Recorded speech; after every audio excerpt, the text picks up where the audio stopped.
So once again, I want to officially welcome you to your second week of the Faith-Based Organization Specialization Certificate.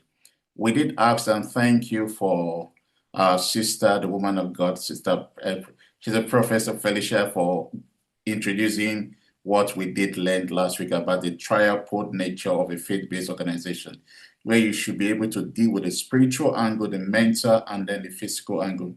Your program should deal with all this. It is an holistic approach to getting people blessed and creating way to work and advancing God's kingdom in a community. And that is what the faith and based enterprise is all about. Now, one of the things we learned last week, we talked about the 5S, and today we're moving to the 6S. Now, what are the 5S that enables you to build successful, scalable, and sustainable social enterprise? The first one we talked about is, and because we're going to ask this question again towards the end, we're going to ask each of you, in line with your ministry, what are your solutions? Can you define your solution in your ministry? What your solution talks about the purpose why you exist as a ministry. Do you have a clear definition of why you exist as a ministry? So your purpose gives birth to your vision and your mission. And that talks about your first as the solution you're offering. Now, once you know the solution you're offering, what system do you have in your ministry or NGO or church that enables you carries effectively? Because it is your solution that will enable you to determine the appropriate system to deploy. Now, if you are called into evangelism, for instance, if your core solution is outreaches, then in your system, there must be something that reflects that. Because what most faith-based organizations does is that they just copy and paste. But your own system should be unique in line with the solution you are offering. So you've got to build systems that enables you to carry out the function, the value you want to give to the society you find yourself. And once the system is fully established, the next thing you want to do is to begin to put structure in place. Structure talks about administration. It talks about operations. So what structures and administration do you have in place that promote sustainability and scalability? You cannot effectively scale and sustain the growth of your faith-based organization if you do not have systems and structure. Then the fourth angle is where we begin to talk about your strategy. Strategy cannot be effectively deployed. Strategy talks about your plan, your long-term plan. What is the 5 years plan for your NGO? If I call you and ask you now, what is the plan? What is your 5 years plan? What are your annual plan? What is your weekly plan? What is your daily plan? What do you do then? You bring it to the point. We're going to be breaking it down to goals, outcomes, and the rest of that. Because when it comes to faith-based organization, you've got to learn to talk about input, output, outcome, and impact. All these things we're going to learn with time. I don't want to speak too fast so that you don't get overloaded today. But all these are principles that makes a faith-based organization solid and sustainable. One of the classic examples we gave was what happened in Acts of Apostles chapter 6. Things were going on so well, and then suddenly something went wrong. There was crisis in the fold. And Peter brought a solution. I want to understand some of those solutions, and you're going to realize that it was a system Peter established. And so now, because the church was growing, but they had no system in place, they had no structure in place, and crisis came. And Peter knew that we've got to put system and structure in place, or else the fruits we are bringing will be destroyed. Because there will be no system and structure to handle certain situation within. And though we have a solution, but there are no system and structure. And then you begin to talk about your strategy. Also, your strategies are implemented through your systems and structure. And once strategy is in place, you begin to talk about synergy. And remember, we say synergy talks about your stakeholders. If I ask, and I'm going to be very practical now, we want to ask, I don't know how many of you are on the platform at this point in time. For those of you, can we put on our camera a bit? You can off it later. We would like to see our students, because this is a very practical section. Can anyone share with us now what are the can you list 6 stakeholders, which talks about your synergy in your organization now? I'm going to call because this is a section we're here to help each other grow. So I want to ask probably Sister Felicia. I'm going to call everybody sister and brothers here now. That's what we're going to be doing now. So, Sister Felicia, can you list your stakeholder? Can you tell us the stakeholders? Have you, because Synergy talks about your stakeholders. You cannot have stakeholder mappings unless you know them. So, what are the stakeholders to make your solution become viable? Hmm. My stakeholders. One of them are women that we are trying to empower. Then the offers of pastors and women killed by Boko Haram. So he's my stakeholder. And, Sister Felicia, you need to be Then writing them on your jotter now because you've got to leave this class with your stakeholders well defined. Because it's one of the reasons a faith-based organization not well-defined stakeholders. So everything we are teaching, be taking action, everyone. And Sister Lara Philip, can you tell us the stakeholders of your project? Who are your stakeholders? Are they well-defined? then our board members also stakeholders. Okay, that is fine. That is good. Okay. So Ladi Ali Okoje, can you share with us your stakeholders, please?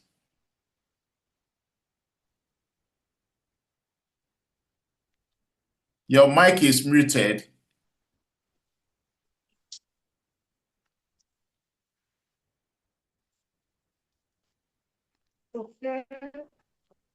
Okay, my stakeholders. Did you Can you hear me now? say sister? Good afternoon, Yeah, everybody. let's hear Ladi first. We're going to come back to you, and Sister Lara Philip. We're going to come back to you. Okay, Ladi, let's hear it from you. Okay, good afternoon, sir. Good afternoon, everybody. Yes. For me, my stakeholders are the widows and the orphans that I work with closely in my ministry job, aside what I do professionally. Yes, widows and orphans I work with. They are the stakeholders in my faith-based function out to the society. Okay. Yes, sir. Okay, we're going to deal with that now. Okay, let's go on. Thank you for sharing. God bless you. So, Sister Lara Philip, let's hear from you, please. Who are your stakeholders, please?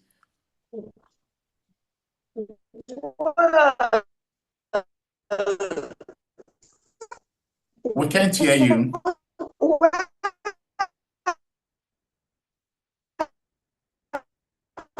Are you in the mission? Are you out there in the mission field? We can't hear you.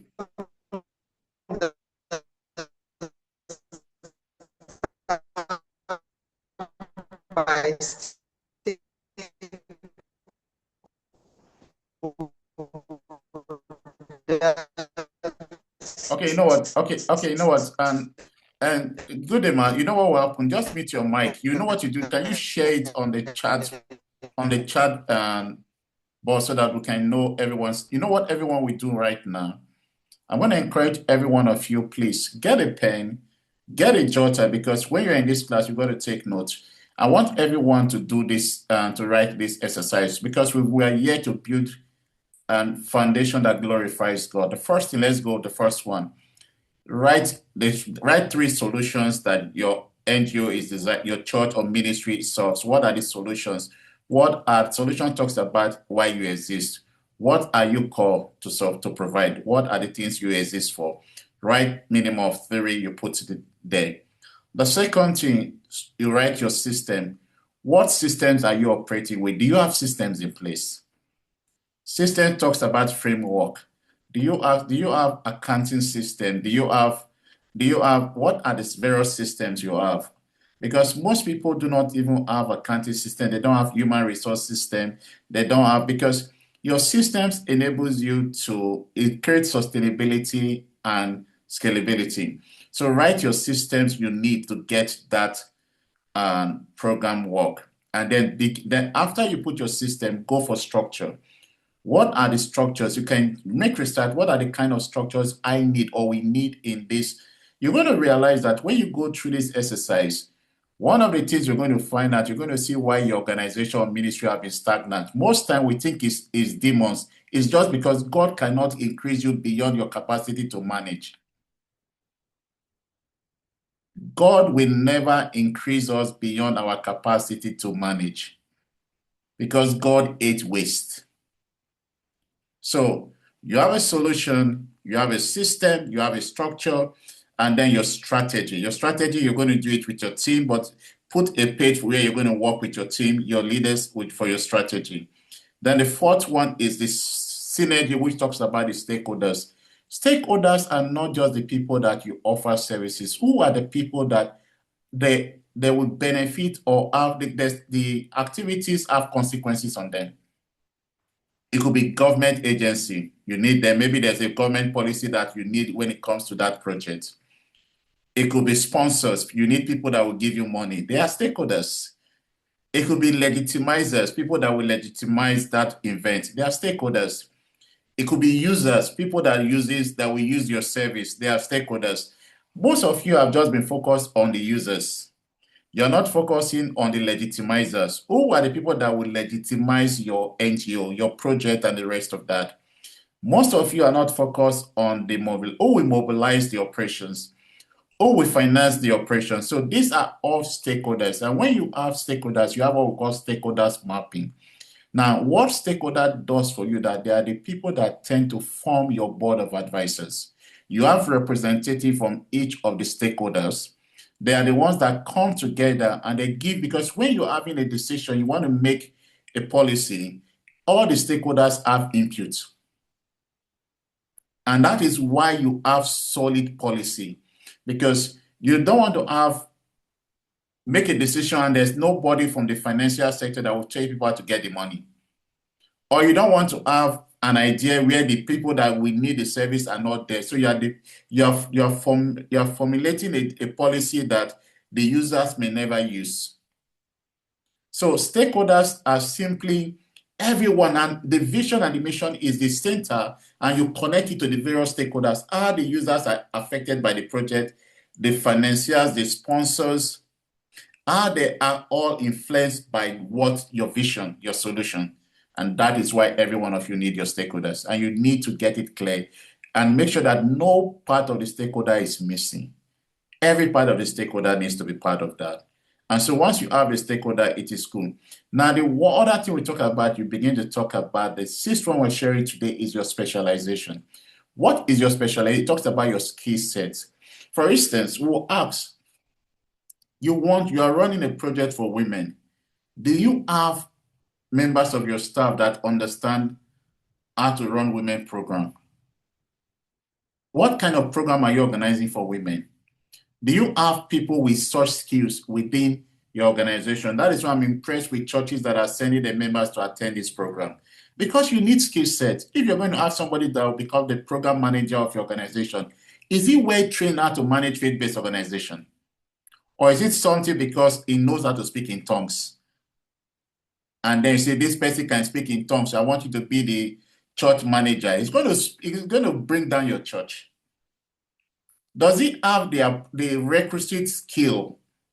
That is why when it was time to manage the church, Peter handed it over to people. James was the manager of the church in Jerusalem, not Peter. When they had issue, James was the one chairing the committee, not Peter. Because James was the one with the skill set for management.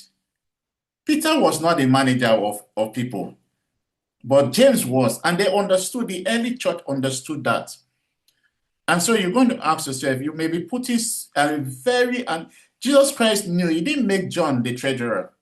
He didn't make someone else. They were good, but they were not the vibe. They don't have the skill set for finance management. So he understood skill set. Who manages your communication? Who manages your finance? Who manages the mobilization?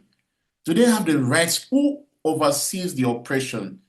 What is the person's skill set? What is the person's specialization? And these are the key 6 L's every one of you needs to sort out this week. Make sure you have a blueprint, a working book that enables you to draft this in place. so that when you are recruiting people, you know what you are looking for at every, the requirement beyond the part that the person must be faithful, must be spirit-filled, which are basic requirements, but you also want to find out, can the person operate this? There are certain skills. For instance, if you tell me to be your marketing manager, your company will go bankrupt because people will come. I remember when we were running, we had a rice business. Laddie is laughing. Today, people are owing me money because people will come and they'll collect 20 bags of rice, and I will accept. I said, don't worry, when you come back. I thought people are, because I was not wired to be a marketer. I was wired to preach the word. So till today, there are people that took bag of rice that have not paid because that is not my calling. So I'm the wrong person to be your marketing manager. If you to be your and say, okay, come and be the account manager, you will go bankrupt, not because I'm a bad person, but because you've just appointed the wrong anointed man to manage your finance. So these are fundamental principles we need to understand. Your solution talks about your purpose and your vision, your systems, your structure, your strategy, your synergy, which is your stakeholders, and then your specialization, the skill sets. Are they all together? Because these are important when we talk about running faith-based enterprise. God wants us to be the best. People should walk to your church setting, your mission, to your NGO, and feel the presence and see a level of excellence. And just sense there's a level of excellence with this organization, because people can tell that this is well organized, and that is what faith-based organization is supposed to be. And that is why you are all attending this program. And I pray you will not just attend this program like another certification program. You want to put what you are learning into practice. Because I've seen very anointed people, yet the ministry did not prosper because they did not have systems and structure. And the ministry just very anointed. They love the Lord, but loving God is not enough. Moses would have died if not that Jethro introduced a system to Moses' ministry. His ministry would have been the shortest ever be, but system was introduced. And we're going to understand that this is what God is saying every one of us should do in this time and season. So let's go to today's section. I hope the pre-lecture has helped someone. So what we're going to be learning today is this: why structure and governance matters in ministry or in faith-based organization.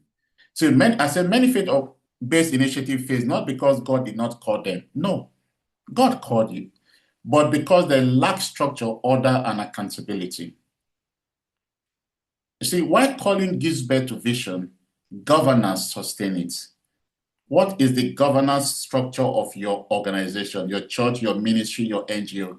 Do you have a standard operating procedure?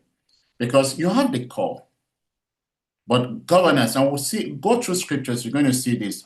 Now, faith-based organizations operate at the intersection of these three. Don't forget it: spiritual authority, human system, and public trust.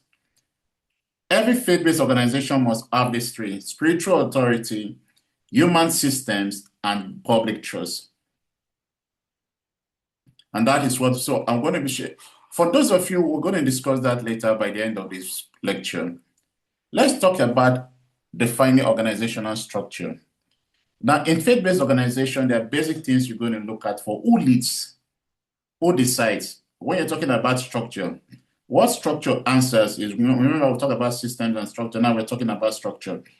Who leads the organization? Does it have the appropriate skill sets? Who decides? Who implements? Who is accountable? Now, who leads have two categories: administrator and manager. It's often even in three categories. You have the leadership, administrator, and managers. Who has the skill to lead, to decide, to implement, who is accountable? Now, we talked about the purpose of structure as clearly stated here. It clarifies responsibility. The early apostle, everybody knew their job. It prevents confusion and abuse because Everyone's job is no one's job. It improves efficiency. We talk about support growth and continuity. You want to see even in Bible days where even God was moving, but where there was no structure, they had this limitation of growth. It just couldn't work. So ask yourself, your NGO, how good is your structure? If you are not there, can the organization survive after you? Can it survive without you? And that is one important test of a healthy organization. Can it survive outside of you? And everyone that is heading an organization should tell themselves the truth today. Can it survive outside of you, apart from you? So when we talk about governance, we've talked about structure, now we're talking about governance. Now, governance is the system which an organization is directed to control and held accountable to its mission. So you have talked about structure, now we're talking about system. So governance focus on oversight, not just daily operation, everything, direction, vision, policy, integrity, accountability. You're talking about legal, and you see the proverb, the scripture I put today is in Proverbs 11:24. Say, for lack of guidance, a nation fall, but victory is won through many counsel. What is the governance structure of your church? If I don't want to ask this question now, or most NGOs do not have a governance structure. What is the governance structure of your organization? And every successful faith-based organization should have that. And this is where I'm going to want us to see. I want every one of us to look at this table. You have the governance, the management, and the leadership. Now, leadership is about vision and influence. That is beautiful. Management talks about your operation and execution. Governance create the oversight and policy that guides the leadership and the management. That is the goal. Now, when it comes to governance, you have the board of trustees. When it comes to management, the board of trustees, they talk about the governance deals with board of trustees. Then you talk about the executive and the staff. You have the founder. It guides the roles of the executive, because management deals with executive and staff. Leadership deals with founder and senior board of trustees or leaders. So in your management, you have executives. That's where you have the church, maybe the church manager, the NGO manager, the operation. They fall under the management. Then you come down to the point of responsibility. Now, what governance does is create direction and accountability. While management implements, leadership creates inspiration and direction. The people implementing for you, you always go back to the 6 F's I shared. Do they have the appropriate skill set? Do they understand the solution the church is, which talks about the vision and the mission? Do they have an understanding of that, of the NGO, of the project you're putting together? So while governance creates long-term, management talks about short and medium term, and then the leadership creates present and future. This is a picture every one of you in this class should look into and begin to work at. How do I put a very good system in place that God can trust me and say, okay, it's time for me to grow? And many of you, God is saying your NGO will go global, your ministry will go global, your church will go global. But what structures and system have you put in place? What is your good governance policy? All these things are extremely important if God can entrust you with growth. These are all extremely important. So we're going to be talking about good governance. Asks, what are we doing? Why? And you see, why good governance asks, are we doing the right thing? That is good governance. Why good management asks, are we doing things right? So you need good governance and good management for structures and systems to be effective. So the question is asked, are we doing the right thing? Why management asks, are we doing things right? Because I've seen people, you can't just allow your organization, your church, just do what they want to do because of that. You've got to ask, what is it? When I ask people, most times okay, let's be very practical here. And I'm going to ask everyone, and no one should feel bad, those of you that run ministry. Sister Felicia or Professor Felicia, do you have a good governance document for your organization? Yes, we are starting. Yes, we have. Okay, that is good. Okay, and it's solid. Well, from the reading to this week, two reading, I noted some loopholes that needs to be addressed. Okay, thanks. I love the fact that you're always improving. This is lovely. Okay, Mr. Israel, I don't know your organization. Does it have a good governance document?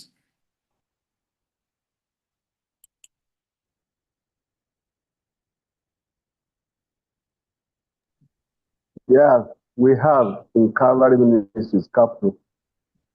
Okay, We that have is our good. GPC, Okay, that's guiding good. principles. Okay, fine. I trust. Yeah, I think I'm aware of that. That's fine. Mr. Emeka Kalu and Pastor Emeka Kalu, do you have a good governance structure for your church? Do you have a document? Okay. Good afternoon, sir. Yeah, good afternoon. We have, and just last month we turned 30. So as of last year, my lead pastor announced some changes in structures as well. So to strengthen the governance, because 30 years, a baby that is 30 years is no longer a child. So a lot of things came up. As it stands now, we talk about our specialization. Just 2 months ago, we announced that we need to have an executive secretary to the ministry. So ab initio, we just had somebody who did not have the skill set doing that, playing that role. So we have, but we are not there yet. We are still improving on it. Thank you, sir. Okay, thank you. God bless you. Okay, thanks for sharing. Okay, is there any? Okay, let's go. We'll just take time. So, and I want to say this to everyone here today, and this is not to bring anyone down. We are all here to learn to improve. Now, every organization represented here, you're thinking of setting one, you should have what we call a standard operating procedure, the SOP of your faith-based organization. If you employ a driver, does the driver knows the vision, mission, and what is required of the driver? It must be one of the documents given to that driver apart from the employment letter. For those of you that works with volunteer, do your volunteer understand the standard operating procedure of your organization? It's a document you must prepare. As someone for you have like your ushers. Do your ushers understand the standard operating procedure of being an usher in your ministry? Or does your staff have, so whether you're running a church-based ministry or an NGO or a social enterprise like we learned last week, you've got to create a standard operating procedure that is part of your good governance structure. So that when people are promoted or demoted or sacked, it is based on that framework. It has nothing to do with emotions. And this is how we build successful, scalable, and sustainable enterprise, because structure is important. Structure is important in success. You've got to put systems and structure in place. Now, talking about the biblical model for structure and governance, there are two basic models in the Bible which we would like to share with us today. The two of them, the first one is called the Jethro model that talks about delegated leadership. You see, Moses was called by God. Jethro was not called by God. So that is why we say on this platform, we are not here to change your vision, your mission, or the mandate God has given you. But we are serving as Jethro here. Now, the Jethro model, Moses was overwhelmed. And the reason Moses was overwhelmed was because Moses' ministry lacked system structure. Moses had a solution. He lacked system, structure, strategy, synergy. Moses was lacking practically 5 out of the 6 F's that you need to succeed in faith-based organization. The one thing Moses began to get was when he started building synergy with, and it was even as a result of this, the 70 came in. The Elders Forum was formed, and several other forums were formed that finally gave Moses longevity. So most people ministry does not enjoy longevity because of lack of the 6 F's. The only S they have is solution, and even the solution is not well defined. Because your solution must be defined in line with your vision, your mission. Where are you going to? How do you get there? We talk about there's a document we're going to share. How do you understand who are you? It defines who you are and what you are called to do.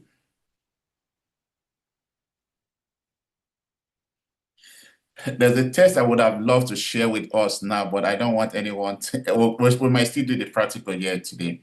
So when we talk about the Jethro model, one person should not do everything, even if they have the skill to do it. Delegation preserves leaders' longevity and increases innovation and creativity because the leader begins to focus on the leader's strengths, while the leader delegated his weaknesses and shortcomings to people with those skill sets. But when a leader is doing everything, the leader's ability to be better is reduced. And so you see leaders that are good, they lose creativity and innovative tendency because they are not operating the Jethro model. So your structure improves sustainability. Ask yourself, do I need to begin to think of the Jethro model? The other model you want to talk is the apostolic model. That was what happened in Acts of Apostles chapter 6. There was the Holy Ghost, Pentecost Sunday came, boom, 3,000 people came to the church. Now, one of the reasons churches maybe in your church, you see membership, people come, new members come every day, but at the end of the day, your church doesn't really grow. What happens? Because you are not operating the apostolic model. You have more people coming, but more people leaving because you have not put the 6 F's in place. You have the 1 S, you need 5 S to go. You have not put them in place. And so the apostles separated spiritual leadership from administrative service. So you are the prophet of a church. You need people you need your Joshua. You need your Caleb. You need people that are wired administratively. Because one thing that does, if you are a spiritual leader and you are too involved in the administrative work of your ministry, it will begin to drain your spiritual capacity after some time. So what you are supposed to do with the administrative capacity is to provide oversight, not get daily involved. After some time, it drains your spiritual capacity to function. And so Peter understood this, and Peter said, let's appoint 7 people and let's give ourselves to the ministry of the word and the ministry of prayer. Remember, we said there are 4 coordinate points every successful ministry stands on. The ministry of the word, the ministry of prayer, the ministry of evangelism, and the ministry of administration. Every ministry must understand these 4 components. The ministry of the word, the ministry of prayer, the ministry of evangelism, which talks about outreach, and the ministry of administration. So some ministry, these are the 4 wheels of successful ministry. Now, some ministry, they have the word, but they don't pray. Some ministry pray very well, but they lack the word. Some ministry have the word and they pray well, but they don't have outreach or what we call mobilization. They don't know how to market their services. And this is the same for business world. And then some people have the marketing unit, which is the evangelical unit of a church, but they do not have the administrative unit that manages what comes in and keeps it and sustains it. So ask yourself, everyone listening now, where are we having crisis? Is it in the administration? Is it in the word? So what Peter understood, he said we must give ourselves to the ministry of the word and the ministry of prayer. And then what did they look at for? They look at for administrators and evangelists. And that is why if you check the first 2 matters were Stephen, because he was reaching out. But he was also doing work. And so this is important. Ask yourself, among the 4 wheels, is my 4 wheel intact? Or is there something we need to work on our 4 wheels? What do we do with the 6 L's to ensure that our 4 wheel is working well? So think, are we adopting the Jethro model or are we adopting the apostolic model? It is important if you want your ministry, your NGO, your faith-based organization to not just succeed, but to scale and be sustainable. Now, you have the elder council. I just gave a template here. You have plural leadership, ensured balance, wisdom, and accountability. Read the scriptures. It will help some of us to get to where we are going, because some of us really need quickly to adopt either the Jethro model or the apostolic model. Now, there are common organizational structure you can adopt as in faith-based organization. Some you can adopt. The first one is the founder-led structure. Every structure has its strength and its weaknesses, and I hope some of you must have gone online to study this. What we're doing is just trying to, in the next 10 minutes, we should be running this section. That's why I would say everyone should go online, read this course, we interact when we meet. We're going to share that the founder had a strong vision and authority. The strength is clear direction, strong identity, but people become over-dependent on that pastor. Have you seen some church that if the general overseer is not there, the church falls down? Ask yourself, are you going to find a founder-led structure? It's not bad, but it also has its weakness. The other one is the board-led structure, where the board provide oversight, executive, manage operation. They can even sack the pastors. Now, ask yourself, is that what you want to run? Accountability, sustainability is good, but it risks bureaucracy and it could be poorly designed if not properly managed. This is what I subscribe you adopt. The hybrid faith structure. Balance spiritual leadership with professional governance. That is what I recommend for everyone. This is my own personal recommendation as a pastor and someone that has consulted for organization for the last 25 years. I will advise you, do the hybrid. None of the other two is really perfect. But if you bring the best of both models, you can get something that is sustainable. Balance spiritual leadership with professional governance. That is what I personally will recommend for you. Now, there are key governance bodies in faith. You've got to put the board of trustees. You must have your board of trustees in place, and these are scriptures that will be there. I'm going to be sending this to you people. You have your executive. You have your board of trustees. You need to have you need to have your board of trustees, but also have a management team, and then have something I share to people called the board of advisors. Who are the board of advisors? They don't have legal, their advice is not legal bounded on your NGO, but they give, you need them. This is what I tell people. Before you have, if you are the founder of that NGO, like beloved sister Professor Felicia or Baron, the first set of people you talk to when you want to do anything is your board of advisors.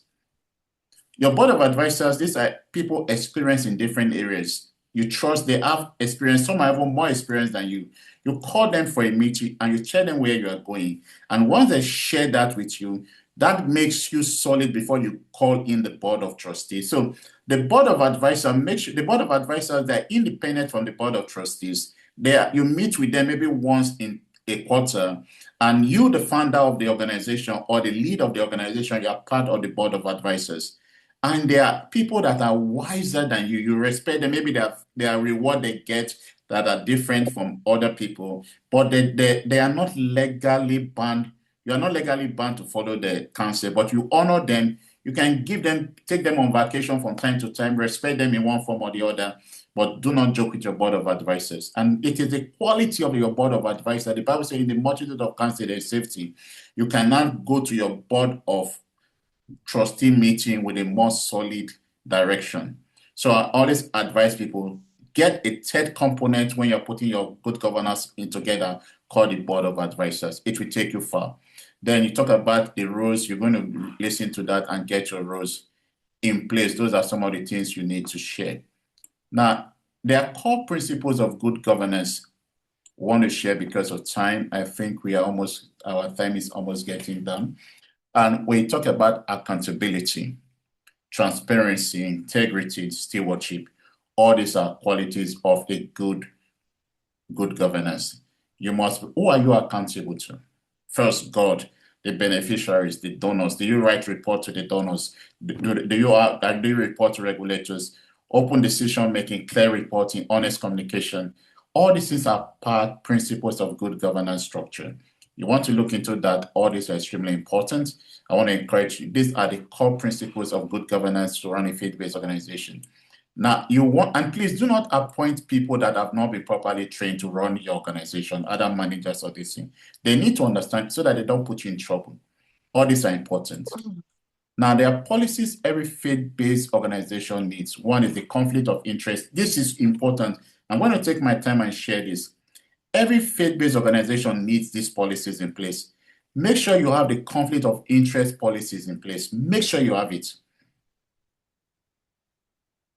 Not that somebody leaves your church and then there's enmity or make sure you have the conflict of interest policies in place. Your NGO. Have your financial management policy. How do you manage your finance? Who is in charge? Safeguard policy, safeguarding policy, have it in place. Your leadership code of conduct policy. What can a leader do that a leader can be removed from position? Your accountability and reporting framework policy. Make sure it's in place. Your health and safety policy, especially if you have an office and the rest. Your data management policy, people that work in your cannot carry the data of your women association and go and share with people you need. You must manage, data is key. You must protect your data. It is so important. When you employ people, they must understand certain policy. Whether they are volunteers, these policies are important when you need to put certain policies in place if you're running a faith-based, because most organizations I've seen in Africa, they don't have policies in place. If you want to go global, these things are important. Put your policies in place. Now, there are legal regulatory responsibility every organization. Make sure you have lawyers, you have a legal unit, no matter even, we understand it's spiritual organization, it's faith-based, but please have organization in place. The Bible says submit to governing authority. You have your charge, you have organization in place and get it done properly. Then we talk about common governance failure every year. When you have a founder dominance, the founder that thinks he knows everything and does not have a board of advisors that counsel him, he does not report to anyone. Don't do that to yourself. It's self-destructive. Missing personal and organizational finances. Have your personal account. The ministry account is not your account. Separate your account from your organization. Don't see organization. You've got to be careful about that. Lack of documentation, where there are no documentation, spiritualizing misconduct, somebody misbehave and then you don't punish the person. There are no rules, there are no standard operating or procedure to take care of misconduct. And because you are afraid they'll say, and you call yourself a Christian. No, you deal with misconduct. You show love when you need to show love. You show mercy when you need to, but you've got to learn to deal with misconduct. They talk about weak or inactive board. There are boards that are just on paper, but they don't meet. You don't need them if they are not meeting. Don't just put them on document. You want board that can help you make it better. So most faith-based organizations, the boards don't meet. Don't do that. And then you have no SOP, no standard operating procedure. Your ushers, your protocol, your choir members don't even have the standard operating procedures. So, and then everybody chooses to do what they want to do. Every leader of faith-based organization, you've got to go and put a standard operating procedure for every department, for the general church, and which every department is taken care of in that standard operating procedure. And we'll talk about lack of good governance policy. The Bible says pride goes before destruction. Please be humble enough to put some of these things in place so that you don't get destroyed. You are caught, there's no argument, but please, nobody grows beyond the systems and structures they have put in place. God doesn't just give us what we pray for, He gives us what we can effectively manage. Now, practical application for learners this week. Does your organization have a functioning board? Are the roles clearly defined? Do everybody in the board knows their role? Who should leadership be accountable to? Is your church leadership or NGO accountable to someone that have the right to question them about everything? Are your decisions documented? So this is your assignment for this week, and everybody must send it. We've given assignment. Not all of you have sent your assignment for last week, but everyone should send, because before you graduate after the 8th week, we must see your 8 weeks assignment. And if we don't have the 8-week assignment, so those of you joining today, you've got to go and look for the assignment of last week, or you're going to repeat the first week, because the 8 weeks will continue. It will be continuous. Once we reach 8, we want to start for first week again. So it's only going to be a continuous class like that. Now, organizational structure chart. Your assignment for this week, learners must submit one organizational structure chart. Show us your organizational structure chart of your faith-based organization. Then your governance body description, your board, your leadership, your advisors. You may not give us the name, but just let us see. You can put fictitious name there, it's acceptable. What are the roles and responsibilities we want to know? Now, no AI, because we may call you in class and ask some questions. Please don't use AI for all these things. It will not help you. Do it yourself.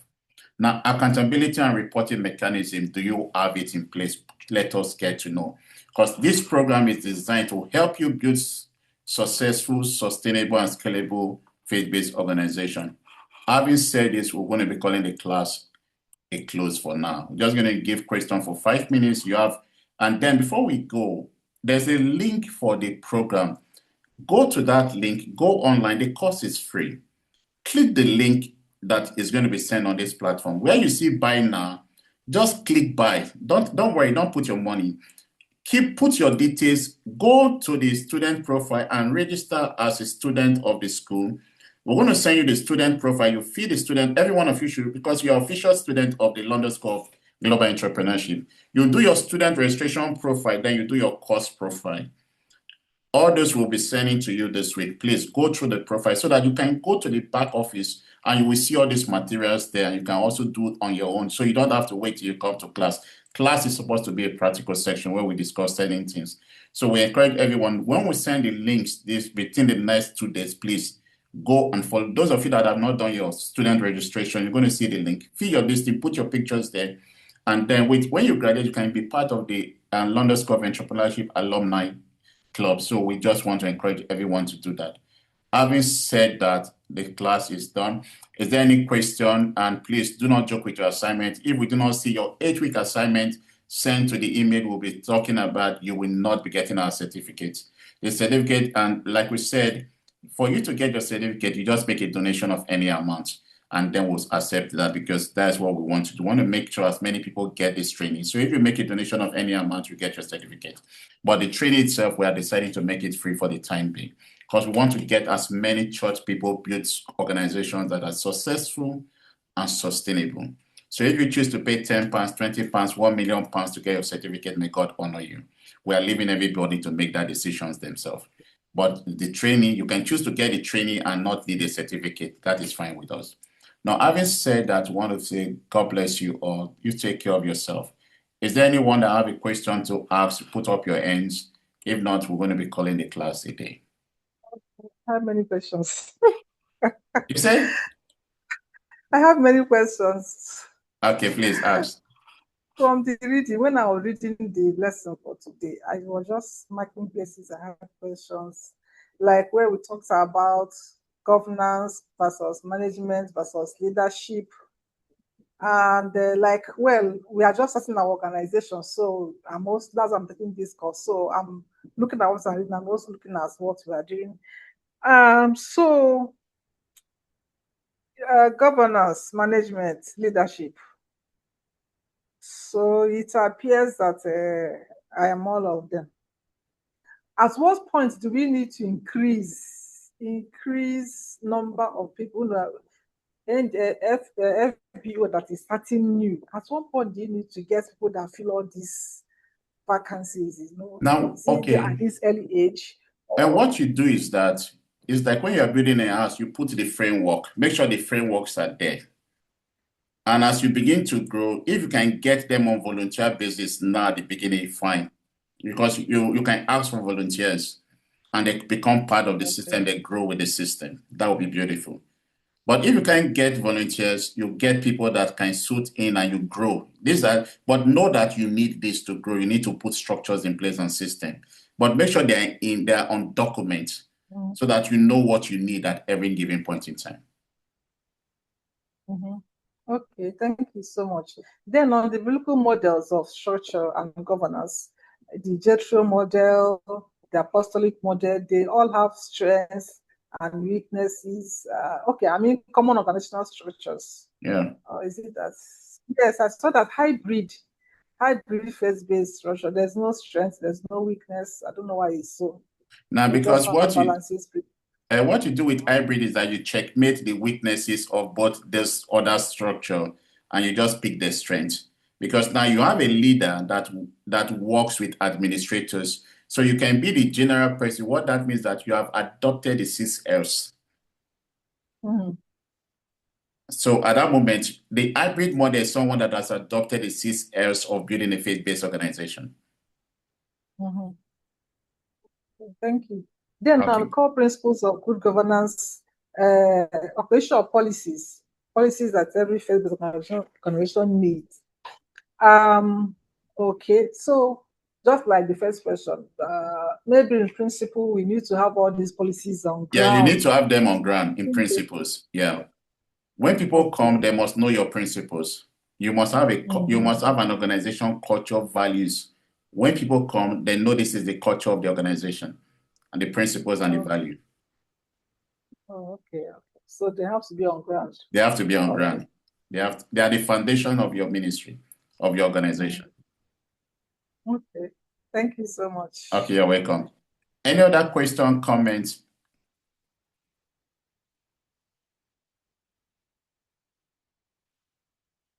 So we're going to create, because we have people from different parts of the world joining today. We thank God for all of you.